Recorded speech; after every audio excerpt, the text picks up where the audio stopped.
آئیے ذرا ہم اس کے اوپر تھوڑی سی گفتگو کریں گے کہ اللہ رب العزت نے میرے پاک صدیق رضی اللہ تعالی عنہ کو مقام و مرتبہ کتنا عطا فرمایا ہے۔ جناب سیدنا صدیق اکبر رضی اللہ تعالی عنہ کی شان میں کلام الہی نازل ہوا۔ اس کا شان نزول یہ ہے کہ میرے پاک نبی صلی اللہ علیہ وسلم کی اہلیہ محترمہ، ہم سب کی اماں عائشہ صدیقہ رضی اللہ پر کچھ لوگوں نے بہتان لگایا۔ ان بہتان لگانے والے منافقوں کے ساتھ کچھ مسلمان بھی ان کے بہکاوے میں آ گئے اور انہوں نے اماں کے بارے میں کچھ اونچی نیچی باتیں کر دیں۔ ان لوگوں میں میرے پاک صدیق رضی اللہ تعالی عنہ کی خالہ کے بیٹے حضرت مصطح بھی شامل تھے۔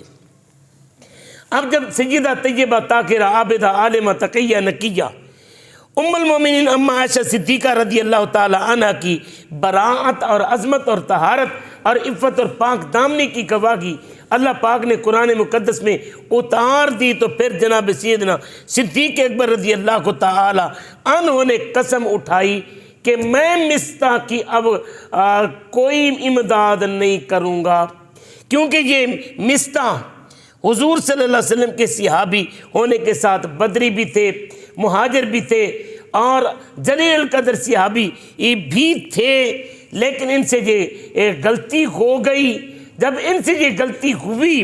تو جناب سیدنا صدیق اکبر رضی اللہ تعالی عنہ نے یہ قسم اٹھائی کہ اللہ کی قسم آج سے میں مصطح جن کی امداد ان کے وہ غریب آدمی ہونے کی وجہ سے ان کی امداد جناب صدیق اکبر کرتے تھے، ان کی روٹی ان کا چولہا حضرت سیدنا صدیق اکبر کی امداد سے چلتا تھا۔ جب صدیق اکبر رضی اللہ تعالی عنہ نے یہ قسم اٹھائی کہ آج کے بعد میں مصطح کی کوئی مدد نہیں کروں گا، نہ مالی طور پر نہ جانی طور پر، کسی طور پر بھی اب میں مصطح کو منہ نہیں لگاؤں گا۔ آئیے ذرا یہاں پر اب قرآن کو اٹھائیے، قرآن کا مزاج پڑھیے اور قرآن کا مزاج دیکھیے قرآن کیا کہتا ہے۔ قرآن یہ کہتا ہے وَلَا يَأْتَلِ أُولُو الْفَضْلِ مِنْكُمْ۔ اللہ پاک یہ فرماتا ہے کہ تم میں سے جو فضیلت والے ہیں، تم میں سے جو فضیلت والے ہیں وہ قسم نہ اٹھائیں، وَالسَّاعَةِ اور اللہ پاک نے جنہیں رزق کے اندر، مال کے اندر اور دنیا کے اندر وسعت دی ہے وہ قسم نہ اٹھائیں أَن يُؤْتُوا أُولِي الْقُرْبَى وَالْمَسَاكِينَ کہ وہ قریبی رشتہ داروں کو، مسکینوں کو وہ امداد نہیں دیں گے۔ اب یہاں پر نبی کریم صلی اللہ علیہ وآلہ وسلم کی گھر والی ہیں، مومنوں کی اماں ہیں، ان کے اوپر بہتان لگا، واقعہ اس کے اندر حضرت مصطح بھی ملوث ہو گئے، چاہتے نہ چاہتے ہوئے بس سازش کا شکار ہو گئے، تو صدیق اکبر نے قسم اٹھائی۔ تو آئیے ذرا قرآن کیا کہتا ہے وَلَا يَأْتَلِ أُولُو الْفَضْلِ۔ یہاں رب کہتا ہے صدیق تو تے بڑیاں فضیلتاں والا ہے، کیا فرمایا؟ تو فضیلت والا ہے، اولو الفضل ہے، اولو الفضل ہے۔ اب جسے قرآن اولو الفضل کہتا ہے تو پھر اس کے بارے میں، اس کے مرتبے کے بارے میں ہم گفتگو یا اس کی شان کو ہم ناپ اور تول کیسے سکتے ہیں؟ اللہ فرماتا ہے وَلَا يَأْتَلِ أُولُو الْفَضْلِ، یہ میرا صدیق افضل ہے، فضیلت والا ہے، نبی کے سارے یار فضیلت والے ہیں، اس میں کوئی شک نہیں۔ جس نے میرے پاک نبی کی صحبت حاصل کی، جس نے ایک نگاہ سے بھی حالت ایمان کے ساتھ میرے پاک نبی صلی اللہ علیہ وسلم کو دیکھ لیا، تو پھر مومن کا یہ عقیدہ ہے، مسلمانوں کا اس بات پر اجماع ہے کہ کل امت کے اولیاء اکٹھے ہو جائیں، کل امت کے صلحاء اکٹھے ہو جائیں، کل امت کے اگر اولیاء اکٹھے ہو جائیں، غوث اکٹھے ہو جائیں، کتب اکٹھے ہو جائیں، ابدال اکٹھے ہو جائیں، تابعین اکٹھے ہو جائیں، تبع تابعین اکٹھے ہو جائیں، اس صحابی کے قدموں کی دھول تک نہیں پہنچ سکتے کہ جس نے ایک دفعہ حالت ایمان کے ساتھ میرے پاک صدیق کو دیکھ لیا، ایک دفعہ میرے پاک صدیق کو دیکھ لیا۔ اب حضرات بھی وقار اب یہاں پر دیکھیں میرے پاک نبی صلی اللہ علیہ وآلہ وسلم نے کس انداز میں بیان فرمایا۔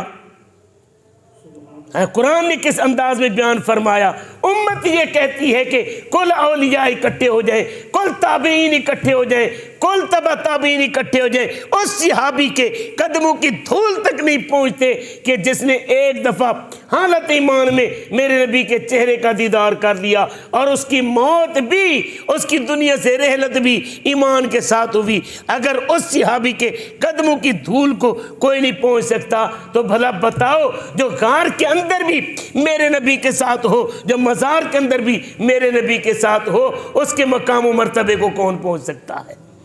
اس کے مقام و مرتبے کو کون پہنچ سکتا ہے؟ تو جناب سیدنا صدیق اکبر رضی اللہ تعالی عنہ جلیل القدر ہیں، جلیل المرتبہ ہیں، اور آپ کے مرتبے کو کوئی نہیں پہنچ سکتا۔ اس میں یہ عقیدہ فقط میرا نہیں ہے بلکہ جناب سیدنا مجدد الافسانی، امام ربانی، کتب ربانی، غوث سمدانی، قندیل نورانی، حضرت مجدد الافسانی رضی اللہ تعالی عنہ فرماتے ہیں، لوگوں حضرت سیدنا اویس قرنی رضی اللہ تعالی عنہ کا بڑا مقام ہے، فرماتے ہیں ان کا بڑا مرتبہ ہے۔ رسول اللہ صلی اللہ علیہ وسلم کو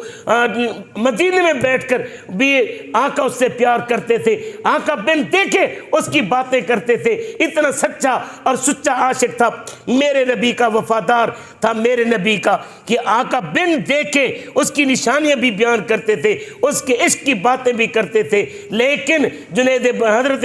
مجدد ثانی فرماتے ہیں یہ حضرت اویس قرنی رضی اللہ تعالی عنہ اس صحابی کے قدموں کی دھول تک نہیں پہنچ سکتے جس صحابی نے ایک دفعہ میرے نبی کے دیدار کر لیا حالت ایمان کے ساتھ۔ اب ذرا اندازہ لگائیں کہ جب اس صحابی کے قدموں کی دھول کو کوئی نہیں پہنچ سکتا تو پھر صدیق اکبر کا کتنا مقام ہوگا کہ جس کے بارے میں حدیث پاک سنیے گا ذرا، جناب سیدنا فاروق اعظم رضی اللہ تعالی عنہ اس حدیث پاک کے راوی ہیں، فرماتے میرا اور جناب سیدنا صدیق اکبر رضی اللہ تعالی عنہ کا کسی بات کے اوپر جھگڑا ہو گیا۔ اب اس جھگڑے کے اندر جناب سیدنا صدیق اکبر رضی اللہ تعالی عنہ صدیق اکبر رضی اللہ تعالی عنہ نے کچھ سخت الفاظ بول دیے، ایسے الفاظ جو ان کی شان کے لائق نہیں تھے، جو صدیق اکبر کی شان کے لائق نہیں تھے، وہ لفظ بول دیے۔ اب جب لفظ بول دیے نا تو دنیا کا کوئی عام بندہ تو نہیں تھا، یہ 15ویں صدی کا کوئی مولوی تو نہیں تھا کہ جو ممبر کے اوپر بیٹھ کر گالیاں دیتا ہے، جو ممبر کے اوپر بیٹھ کر بھنڈو کی طرح یہ مذاق اڑاتا ہے اور علماء کی مذاق اڑاتا ہے، جو ممبر کے اوپر بیٹھ کر رسول اللہ کی حدیث کو پڑھ کر پھر مذاق اڑاتا ہے، طنز کرتا ہے۔ یہ 15ویں صدی کا کوئی بھنڈ مولوی نہیں تھا بلکہ یہ تو صدیق اکبر تھے نا۔ صدیق اکبر رضی اللہ تعالیٰ عنہ کو فوراً احساس ہوا، صدیق اکبر رضی اللہ تعالیٰ عنہ نے حضرت سیدنا فاروق اعظم رضی اللہ تعالی عنہ سے معذرت کی، معافی چاہی، کہنے لگے فاروق مجھے وہ لفظ دہرا دو اور مجھے معاف کر دو۔ اب فاروق اعظم بڑے جلالی تھے، کہنے لگے اے ابو بکر تجھے میں نے معاف نہیں کرنا،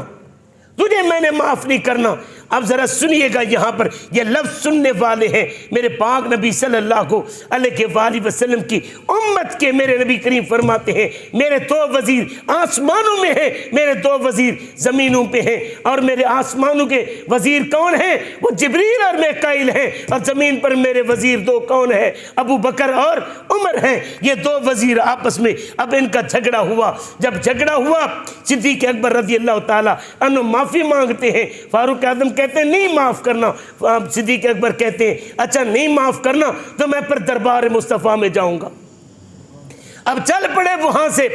جب صدیق اکبر وہاں سے اٹھ کر آگئے نا تو وہ بھی تو صحابی رسول تھے نا، انہیں احساس ہوا کہ میں نے کس کو معاف نہیں کیا، یہ تو محبوب خدا ہے، یہ تو محبوب خدا ہے، یہ تو اللہ کے محبوب کا بھی محبوب ہے، میں نے کیوں ان کے ساتھ یہ تنازع بڑھا دیا؟ وہاں سے اٹھے اور چل پڑے کہ جاؤں میں صدیق اکبر کے ساتھ صلح کر لوں۔ صدیق اکبر کے گھر آئے، لیکن صدیق اکبر کا جب پتہ کیا تو صدیق اکبر گھر میں نہ ملے۔ جب صدیق اکبر گھر کے اندر نہ ملے تو پھر آپ ڈھونڈتے ہوئے دربار مصطفیٰ میں آ گئے صلی اللہ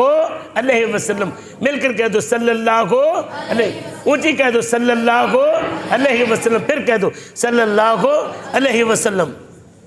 جب میرے پاک نبی صلی اللہ علیہ وسلم کی بارگاہ میں آئے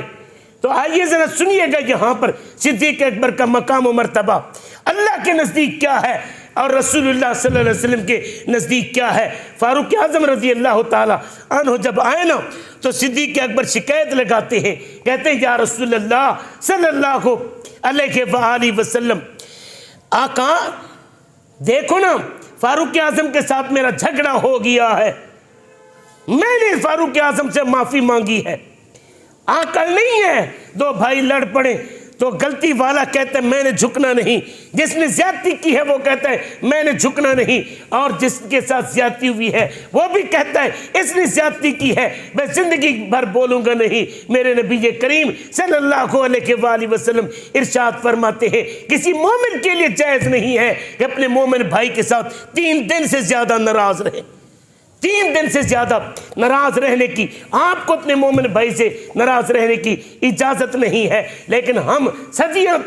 بیت جاتی ہیں، عمریں بیت جاتی ہیں، رشتے ٹوٹ جاتے ہیں، بیٹیاں دی ہوتی ہیں، طلاقیں لے لی جاتی ہیں، اس نے میری توہین کر دی۔ سنیے ذرا یہاں پر میرے پاک صدیق کہتے ہیں یا رسول اللہ میں نے معافی مانگی ہے، اس نے معاف نہیں کیا۔ اب ذرا سنیے صدیق اکبر کا مقام و مرتبہ، میرے پاک نبی صلی اللہ علیہ وسلم جلال میں آ گئے، میرے نبی پاک صلی اللہ علیہ وسلم فرماتے ہیں او فاروق، او عمر، کیا تم میری خاطر ابو بکر کو معاف نہیں کر سکتے؟ جب دنیا نے مجھے چھوڑ دیا، جب میں نے اللہ کی توحید کا اعلان کیا تم نے جھٹلایا، صدیق نے میری تصدیق کی، اور جب دنیا نے اپنے مال چھپا لیے صدیق نے اپنی جان کے ساتھ اپنے مال کے ساتھ میرے ساتھ وفا کی ہے۔ بتا عمر کیا تم میری خاطر ابو بکر کو معاف نہیں کر سکتے؟ اب یہاں پر ابو بکر کا انداز بھی دیکھیے، جب دیکھا نا کہ آقا جلال میں آ گئے ہیں اور حضرت عمر کو ڈانٹ پڑنے لگی ہے، 2 زانو ہو گئے، ہاتھ جوڑے، رو کر کہا آقا غلطی تو میری ہے، آقا غلطی تو میری ہے، لفظ تو میں نے سخت بولے ہیں نا، آقا غلطی تو میری ہے، لفظ تو میں نے سخت بولے ہیں نا، یہ نہیں کیا کہ ڈانٹ پڑنے لگی ہے عمر کو چلو رگڑا لگتا ہے لگنے دو۔ فرمایا نہیں آقا قصور عمر کا نہیں ہے، قصور میرا ہے، عرض فقط اتنا کرنی تھی عمر سے کہو میرے ساتھ صلح کر لے، عمر سے کہو میرے ساتھ صلح کر لے۔ تو یارو یہاں پر میرے پاک نبی صلی اللہ علیہ وآلہ وسلم کے مراد اور مرید جناب فاروق اعظم نے صلح تو کر لی، لیکن میرے پاک نبی صلی اللہ علیہ وسلم فرماتے ہیں لوگوں اور صدیق کو میری خاطر تو ہم معاف کرتے رہنا،